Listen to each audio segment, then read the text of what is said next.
अस्सलाम वालेकुम नाजरीन, मैं हूं आपका अपना जफर अब्बास खिची और आप देख रहे हैं ई बॉक्स प्रोग्राम गैंगस्टर्स के साथ। नाजरीन, आज जिस गैंगस्टर का जिक्र मैं आपसे करना चाह रहा हूं वो एक बहुत जालिम इंसान था जिसका नाम था मज़हर उर्फ मजहरी, और इसके गैंग में तकरीबन 15 से 18 लोग शामिल थे।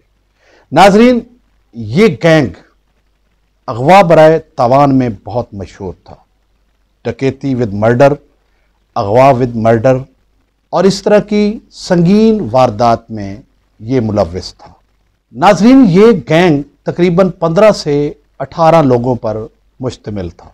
इसके गैंग में लियाकत उर्फ लियाकू, बदरी, सलीम, फाइक, गुलफाम, सनी और इस तरह और भी लोग जो है वो शामिल थे। नाजरीन, ये गैंग अगवा बराए तवान में बहुत मशहूर था। अगवा बराए डकैती, अगवा विद मर्डर और इस तरह की संगीन वारदात में ये मतलूब था और इश्तिहारी था। नाजरीन, मज़हर उर्फ मजहरी गैंग उकाड़ा के गिरदोनवा के जितने अजला थे, फैसलाबाद, झंग, कबीराला, मुल्तान, लाहौर और जितने भी अजला, कसूर, इनमें ये वारदातें करते और लोगों को अगवा करते। नाज़रीन, इस गैंग ने भी इन अजला में बहुत ज़्यादा वारदातें की। इनकी भी कुछ वारदातें मैं आपको बताता हूँ। मुल्तान में एक ज़मींदार था जिसका आमों का बाग था। ये उसके 2 बेटे अगवा कर लेते हैं। नाज़रीन, इनका टाइम फिक्स होता है कि 10 लाख रुपए तावान वसूल करना होता है इन्होंने, वो उसके बाग में आते हैं। नाज़रीन, वो उससे 10 लाख रुपए वसूल करते हैं कि पुलिस को इनकी मुखबरी होती है। पुलिस वहाँ पे पहुँचती है। जब इन्हें पता चलता है कि पुलिस उस आमों के बाग में पहुँच चुकी है और ये फायरिंग शुरू करते हैं, साथ ही उसके बच्चों को दोबारा अपनी गिरफ्त में ले लेते हैं। नाजरीन, इसी दौरान एक बच्चा जिसका नाम फैसल निसार था, 6 साल का बच्चा था। नाजरीन, उसकी कनपट्टी पे इन्होंने पिस्टल रखा हुआ था और गोली चलती है और वो बच्चा शहीद हो जाता है। नाजरीन, एक मासूम बच्चा, यकीनन वो शहीद ही होगा, उसका क्या कसूर था। नाजरीन, वहाँ से ये गैंग फरार होता है और इसके 1-2 साथी ज़ख्मी भी होते हैं, लेकिन ये उनको उठाकर वहाँ से भाग जाते हैं। नाजरीन, इसके बाद विहाड़ी के एक बहुत बड़े भैंसों के फार्म के मालिक चौधरी अकबर कदीर को ये मुतालबा करते हैं कि मुझे 25 लाख रुपए दो। जब इनकी बातचीत चलती रहती है तो वो इसको अगवा करने के लिए उसके फार्म जाते हैं और उसको अगवा करने की कोशिश करते हैं। वहाँ पे फायरिंग होती है और उसके 2 गार्ड्स जो कि उन पे फायरिंग करते हैं और ये भी फायरिंग करके उनके 2 गार्ड्स को मार देते हैं और उसे अगवा करके ले जाते हैं। नाजरीन, अगवा करने के बाद उससे वो 25 लाख भी वसूल करते हैं। उसके बाद उसको वहाँ से वो छोड़ते हैं। नाजरीन, उसके बाद ये उकाड़ा में एक वारदात करते हैं। उकाड़ा में एक घोड़ों का बहुत बड़ा फार्म था। चौधरी मुख्तार वट्टू उसका मालिक था और उसने वहाँ पे नस्ली घोड़े पाले हुए थे। वो कारोबार करता था, लोगों को घोड़े बेचता था और ख़रीदता था। इनको पता चलता है कि इसके पास बहुत पैसा है, ये उसे अगवा करते हैं। अगवा करने के लिए वहाँ पे उसके घोड़ों के फार्म में जाते हैं। नाजरीन, जब ये घोड़ों के फार्म में जाते हैं, व्यापारी बनकर उनसे बात करते हैं और डील करते हैं घोड़ों की। इसी दौरान वो उसको कहते हैं कि हमने तुम्हें अगवा करना है, नहीं तो हमें 30 लाख रुपया दो। जब उसके बात उसकी समझ से बाहर होती है और बात पे तू मैं और तकरार शुरू होती है, तो उसके मुलाजमों को पता चलता है यहाँ पे कोई झगड़ा होने वाला है। वो भी सब लोग इकट्ठे हो जाते हैं। जब वो इकट्ठे होते हैं, ये देखते हैं कि अब काम थोड़ा मुश्किल हो गया है। उसके बाद ये फायरिंग शुरू कर देते हैं। इतने में उनके गार्ड्स भी फायरिंग करते हैं और ये फायरिंग का तबादला शुरू होता है। इसी फायरिंग में चौधरी मुख्तार वट्टू का कज़न जो है वो मारा जाता है और इन गैंगस्टर के 2 साथी जो शदीद जख्मी हो जाते हैं, उनमें से एक साथी वहीं पे दम तोड़ जाता है। उसको वो वहीं फेंकते हैं और दूसरे साथी को उठाकर ले जाते हैं और साथ ही चौधरी मुख्तार वट्टू को भी ले जाते हैं। नाज़रीन, उसको ले जाने के बाद वो मुतालबा करते हैं पैसों का। चौधरी मुख्तार वट्टू के लवाहिकीन पुलिस के पास जाते हैं। पुलिस के और मजर उर्फ मजरी गैंग के मज़ाकरात होते हैं और उनमें ये पैसे वसूल करते हैं। उसके बाद वो उसे रिहा करते हैं। नाजरीन, हर गैंगस्टर का अपना एक पैटर्न होता है, अपना एक तरीक़ेकार होता है, अपनी एक उसकी लाइन होती है, वो उसी पे रहता है। इसी तरह ये गैंगस्टर मजर उर्फ मजरी ये एक ही लाइन पे चल रहा था, जिसमें ज़मींदार लोग उनको अगवा करता, जिनके भैंसों के फार्म हैं उनको अगवा करता, घोड़े के फार्म हैं उनको अगवा करता, और ये उकाड़ा में तकरीबन 10 के करीब बड़ी बड़ी वारदातें कर चुका था। उसके बाद लाहौर में, क्योंकि लाहौर में दूध का बहुत कारोबार होता है, लाहौर के गिरद नवा के जितने इलाके हैं, शदरा है, चुंग है, शफीकाबाद है, शादबाग है, और जो बाहर बाहर के एरियाज़ हैं, ख़ास तौर पे रावी के किनारे पे, वहाँ पे ये मुख्तलिफ वारदातें करते हैं। और ये जो भैंसों का कारोबार करते हैं लोग, उनसे ये तावान वसूल करते हैं और लाहौर में मुख्तलिफ टीमें जो हैं वो इन पे वर्क करना शुरू कर देते। नाज़रीन, डिस्ट्रिक्ट कसूर में लेदर की एक बहुत बड़ी इंडस्ट्री है और बहुत ज़्यादा रिफाइनरीज लगी हुई है वहाँ पे। नाज़रीन, वहाँ के इंडस्ट्री ऑनर्स को ये अगवा करने की धमकी देते हैं और तावान वसूल करने के लिए उनको कहते हैं। उनमें से एक फैक्ट्री ऑनर ज़मूरत खान को और उसके गनमैन नसरू कमांडो को ये अगवा कर लेते हैं। नाज़रीन, अगवा करने के बाद तावान वसूल करने के लिए उनके लवाहिकीन को फ़ोन करते हैं। नाज़रीन, जब इनको तावान नहीं मिलता तो सबसे पहले तो ये उसके गनमैन नसरू कमांडो को कत्ल करके फैक्ट्री के दरवाजे पर फेंक जाते हैं। उसके ठीक 5 दिन के बाद ये ज़मूरत खान को भी कत्ल कर देते हैं। नाज़रीन, मज़र उर्फ मजरी का खौफ इस रिफाइनरी के तमाम मालकान पर छा जाता है और वो परेशान हो जाते हैं और एहतजाज शुरू हो जाते हैं इसकी गिरफ्तारी के लिए। नाज़रीन, जैसे ही बाकी फैक्ट्री ऑनर्स देखते हैं कि हमारे एक साथी को कत्ल करके और उसके गनमैन को कत्ल करके इसने फेंक दिया है, तो इसका खौफ उन पे और बढ़ जाता है और वो तावान देकर अपनी जान छुड़ाते हैं। नाज़रीन, जैसे कि मैंने आपको बताया कि 5 लोगों को ये धमकी देते हैं कि अगर तावान ना दिया तो हम अगवा कर लेंगे, जिनमें से एक को इन्होंने मार के फेंक दिया। बाकी 4 जो लोग थे वो तावान देकर अपनी जान छुड़ाते हैं। नाज़रीन, इसके बाद उनका खौफ व हरास डिस्ट्रिक्ट कसूर में बढ़ जाता है और फैक्ट्री ऑनर्स और वर्कर्स एहतजाज करते हैं। ना रुकने वाला एहतजाज शुरू हो जाता है डिस्ट्रिक्ट कसूर में। नाज़रीन, चूँकि ये तमाम रिफाइनरीज थाना बी डिवीज़न के अंडर थे और कसूर CIA में इंस्पेक्टर रियाज अब्बास इंचार्ज था। अब जब ये एहतजाज बहुत ज़्यादा बढ़ जाता है तो सैयद अली नासिर रिजवी DPO इंस्पेक्टर रियाज अब्बास को CIA के साथ साथ बी डिवीज़न का चार्ज भी देते हैं और उनको बी डिवीज़न थाने का SHO लगा दिया जाता है सिर्फ इनकी गिरफ्तारी के लिए। अस्सलाम वालेकुम नाजरीन, ई बॉक्स के प्रोग्राम गुमनाम शहीद में इंस्पेक्टर रियाज साहब हमारे पास बैठे हैं। हम इनसे जानते हैं कि किस तरह इन्होंने मजहर उर्फ मजरी गैंग को गिरफ्तार करने की कोशिश की और क्या दुश्वारियां पेश आई। अस्सलाम वालेकुम सर। वालेकुम सलाम। सर, ये बताइए कि ये गैंग मजहर उर्फ मजरी, इसका ताल्लुक कहां से था और ये कौन लोग थे? ये जो मज़र था ना, मज़र उर्फ मज़र, इसका ये कौम बलोच था, हुजरा शाह मकीम का था, डिस्ट्रिक्ट उकाड़ा बनता है। तो वारदातें तो ये मुख्तलिफ जगहों पे कर रहे थे। अच्छा सर, ये पता चला है कि ये ज्यादातर जिम्मेदार और जागीरदारों को टारगेट करते थे, इसकी क्या वजह है सर? हर गैंग का एक तरीक़ेकार होता है, उसका अपना उसी स्टाइल में वो वारदातें भी करते हैं। ये भी इसका ये बात सही है कि जिस तरह आप कह रहे हैं कि ये ज़मींदार या फार्म हाउस वगैरह ये जिन लोगों के थे, उन लोगों को ये टारगेट करता था। वाबरातवान के लिए उठा लिया, पैसे ले लिया, मार दिया, और वाकई ये इसी तरह का ये वारदातें करता था। रियाज अब्बास साहब, ये बताइए नाजरीन को कि ये कैसे पता चलता था कि, क्योंकि ये पूरे पंजाब में वारदातें करते थे, कभी कहीं कभी कहीं कभी किसी इलाके में, तो ये कैसे पता चलता था कि कौन सी वो निशानी छोड़ते थे जिससे आपको पता चले कि यही मजहर उर्फ मजरी गैंग का काम है? देखें, ये जैसा मैंने पहले आपको बताया ना कि हर गैंग का एक तरीक़ेकार होता है, इनके वारदात का भी एक तरीक़ेकार होता है, उनकी टाइमिंग का भी तरीक़ेकार होता है, उनका वाइपन चलाने का, वाइपन रखने का भी तरीक़ेकार होता है। तो उसी तरीके से ये वारदातें करते थे और लोगों को भी पता चल जाता था। फिर एक और बात है कि ये जो इतने बड़े क्रिमिनल होते हैं ये इतना नाप नहीं छुपाते, बल्कि ज़्यादा बताते हैं कि और लोगों को भी पता चले कि ये फ़लाँ बंदा आया था, मज़र और मज़री आया था या फ़लाँ गैंगस्टर आया था। तो उसमें ये वारदातें करते हुए अपना नाम भी बताते हैं, छुपाते नहीं हैं।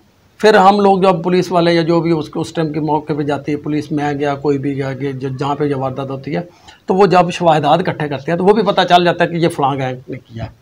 कुछ नाम बता जाते हैं, कुछ इस तरह का पता भी चल जाता है कि ये फ़लाँ गैंग ने। सर ये बताइए कि आपको इस मजहर उर्फ मजहरी गैंग को पकड़ने के लिए स्पेशल बी डिवीजन में लगाया गया, तो आपने क्या हिकमत अमली इख्तियार करके उनको पकड़ा?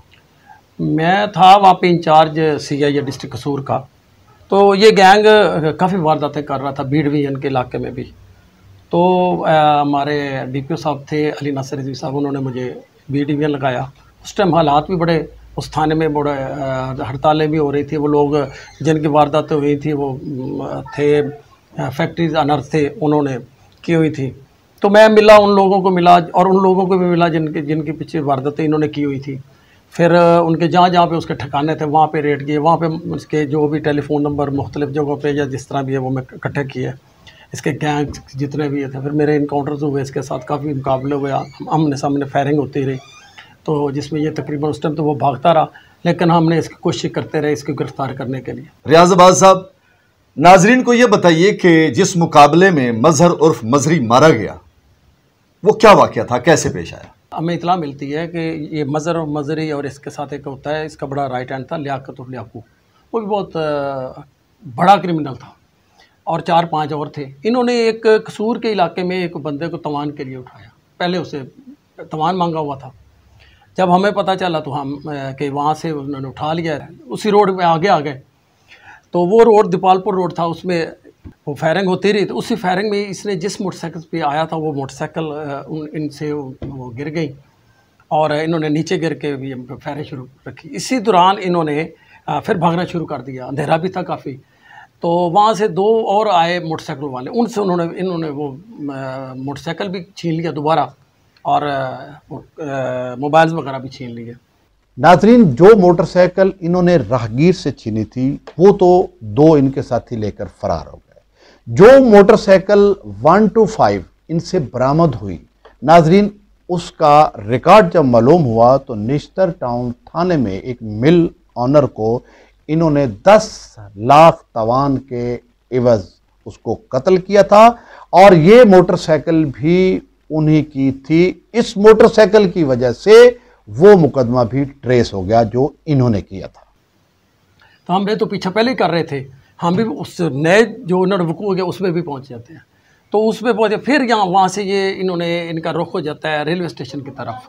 रेलवे स्टेशन की तरफ जब जाते हैं तो हम भी उसका पीछा करते हैं। तो इसी तरह मेरी एक टीम थी, मैंने उन्हें बताया कि आप इनका रुख है रेलवे स्टेशन की तरफ, तो आप तो रेलवे स्टेशन के साथ ही एक था कब्रिस्तान था, वहाँ पे उन्होंने मेरे बहुत दिलेर थे जवान, उन्होंने लेट के कब्रों में लेट के उन्होंने कि वो ये आ रहे हैं, तो उन्होंने पोजीशन लेके वहाँ पे इंतज़ार किया। ये पहुँचे, हम भी पीछे से पहुँच गए वहाँ पे। फिर इन्होंने देखा कि इधर से भी पुलिस उधर, फिर फायरिंग शुरू हुई।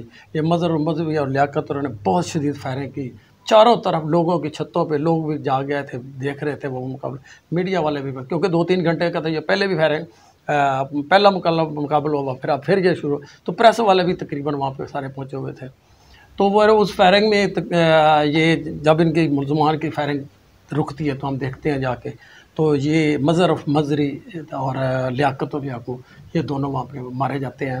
तो इश्तिहाल मुलजमान हालात 2 फरार, मारे जाने वालों की शनाख्त मजहर और लियाकत के नाम से तली गई।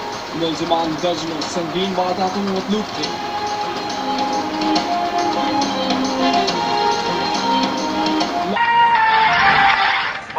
रेलवे फाटक के करीब मुकाबला, शहरी को लूट कर फरार होने वाले 2 डाकू मारे गए। हालात डाकू 40 से ज्यादा वारदातों में मतलूब थे। मैं हूं काशिफ रजा। हेडलाइंस आपने जाने, बुलेटिन का बाकायदा आगाज करते हुए सबसे पहले कसूर से खबर शामिल करेंगे, जहां चौक बाबा कामिल शाह कब्रिस्तान के करीब मुबैना पुलिस मुकाबला हुआ।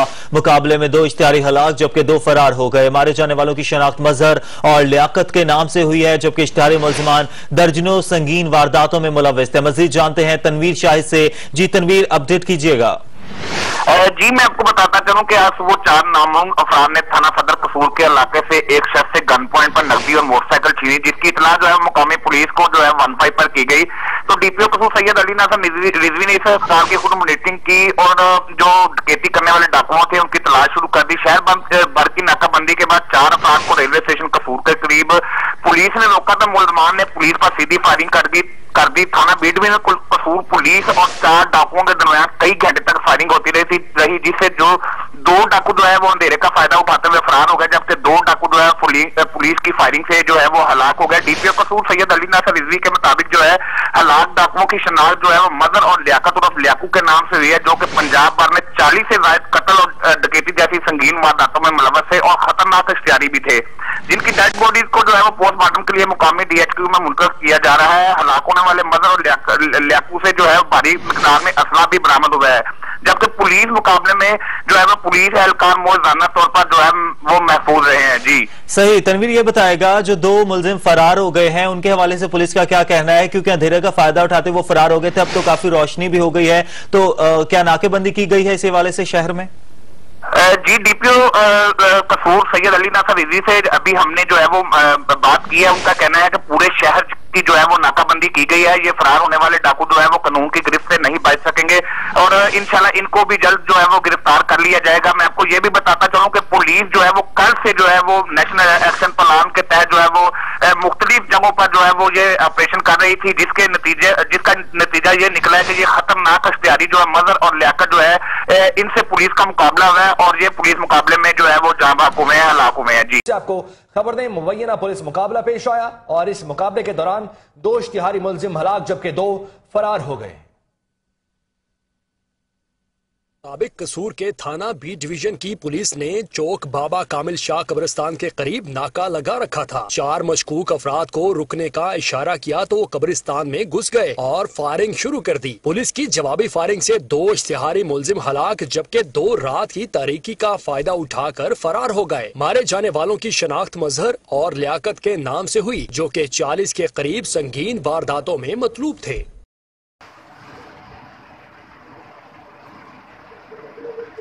के करीब संगीन वारदातों में मतलूब थे। बहुत शुक्रिया इस हवाले से अपडेट करने के लिए सलीम रहमान आपका। आपको बताते चले कि कसूर के इलाके चौक बाबा कामिल शाह कब्रिस्तान के करीब मुबैना पुलिस मुकाबला हुआ है और 2 इश्तिहारी मुलजमान हलाक हो गए हैं जबकि 2 फरार भी हो गए हैं।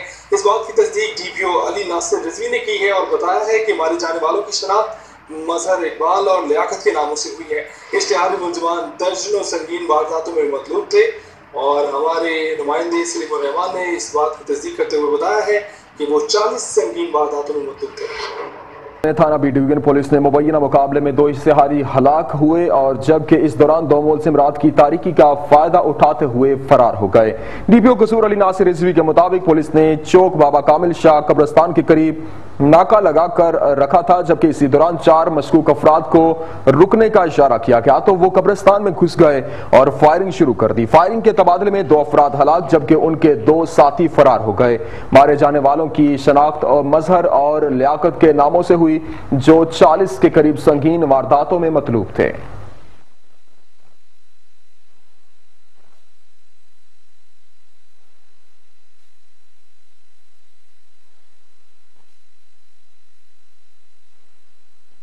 कसूर में थाना बी डिवीजन पुलिस ने मुबैना मुकाबले में 2 इश्तिहारी हलाक कर दिए जबकि इस दौरान 2 मुलजिमान रात की तारीकी का फायदा उठाते हुए फरार हो गए। डाकुओं को हलाक कर दिया गया है। कसूर के इलाके कामिल शाह चौक में पुलिस मुकाबला हुआ है जिसमें 2 डाकुओं को हलाक कर दिया गया है। जी नाजरीन, तो ये कामिल शाह चौक थाना बी डिवीजन डिस्ट्रिक्ट कसूर है। आप देख रहे हैं मेरे पीछे कब्रिस्तान है, इस तरफ ये थाना बी डिवीजन है, इस तरफ ये रोड शहर की तरफ जा रहा है और इधर देखेंगे तो ये रेलवे फाटक है और ये फाटक की तरफ रोड जा रहा है। ये बड़ी अहम शाहराह है नाजरीन, जिसकी वो नाकाबंदी करते हैं। जैसे ही कुछ देर के बाद मजहर बलोच लियाकत और उसके साथी यहाँ पर पहुँचते हैं तो वो डायरेक्ट पुलिस पर अंधाधुंध फायरिंग शुरू कर देते हैं। सेल्फ डिफेंस की खातिर पुलिस जवाबी फायरिंग करती है। इस जगह पे नाजरीन कामिल शाह चौक इस कब्रिस्तान के बिल्कुल पास जब जवाबी फायरिंग करती है तो ये सिलसिला काफ़ी देर चलता रहता है, क्योंकि यहाँ पे कुछ पौधे आपको नज़र आ रहे हैं, खाई नज़र आ रही है, इसकी आड़ में वो पुलिस पर फायरिंग शुरू करते हैं और कुछ देर ये सिलसिला चलता रहता है। थोड़ी देर बाद जब फायरिंग थमती है, रुकती है, तो देखते हैं कि मजहर बलोच मुलजिम इश्तिहारी और उसका साथी लियाकत, ये भी मुलजिम इश्तिहारी था, ये मारे जाते हैं और बाकी इसके तमाम साथी यहाँ से फरार हो जाते हैं। नाज़रीन, मजहर उर्फ मजरी और लियाकत उर्फ लियाकू इंतहाई ख़तरनाक क्रिमिनल थे, जिन्होंने वहाँ पे रिफाइनरी के मुख्तलिफ लोगों से तावान वसूल किया और बहुत सारे कत्ल किए और मुख्तलिफ अजला में वो मतलूब थे। और वो जब मारे जाते हैं तो कसूर की आवाम वहाँ पे देखते हैं कि ये क्रिमिनल मारे गए हैं। वहाँ पे DPO अली नासिर रिजवी और DSP आरिफ रशीद भी पहुँच जाते हैं और मुख्तलिफ जितने भी ऑफिसर्स थे मुख्तलिफ थाने के SHOs वो भी वहाँ पे पहुँच जाते हैं। नाजरीन, इंसानों का एक जमे गफ़ीर वहाँ पे था जो खुशी के नारे लगा रहे थे और पुलिस जिंदाबाद के नारे लगा रहे थे। नाजरीन, उसके बाद पूरे कसूर में बैनर्स लग गए, इश्तिहार लग गए। नाजरीन, कसूर की कोई ऐसी दीवार नहीं थी जहाँ पे ये इश्तिहार ना लगा हो कि इंस्पेक्टर रियाज अब्बास उसकी टीम ने जो कारनामा सर अंजाम दिया है। लोगों के ज़हनों पे एक बहुत बड़ा खौफ तारी था जो पुलिस ने उतारा था। नाजरीन, बहुत सी तकरीबात होती हैं, वहाँ के मेल ऑनर्स, वहाँ के वकला, वहाँ के मीडिया के लोग, सब लोग इकट्ठे होकर तकारीब करते हैं जिनमें इस टीम को बुलाया जाता है और इनको इनामात दिए जाते हैं, इनको शील्ड्स दिए जाते हैं और पुलिस का जो मोराल है वो बुलंद किया जाता है। नाजरीन, कसूर की दीवारों पर ये बैनर्स और पोस्टर जो लगते हैं ये वहाँ की ताजर बिरादरी की तरफ से, वकला की तरफ से, मीडिया की तरफ से, मिल ऑनर्स की तरफ से और समाजी शख्सियात की तरफ से वहाँ पे बैनर्स लगते हैं और ये पुलिस की हौसला अफजाई करते हैं और इनके इस अक़दाम को सराहते हैं, क्योंकि उन पे एक बहुत बड़े गैंग का खौफ तारी था। जो पुलिस की इस कार्रवाई से वो खौफ ख़त्म हुआ। तो अल्लाह ताला ने ये एक मुझे या दुआएं थी जो लोगों ने दी हुई थी और उस मुकाबले में ये दोनों मारे गए।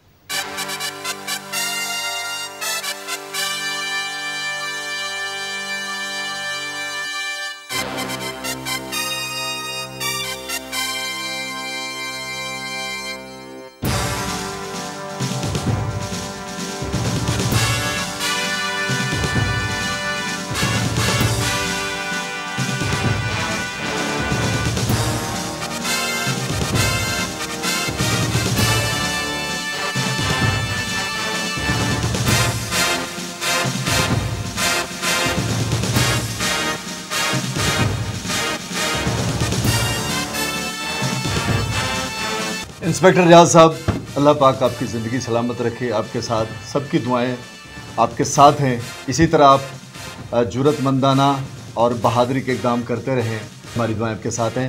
मैं आपका शुक्रिया अदा करता हूं।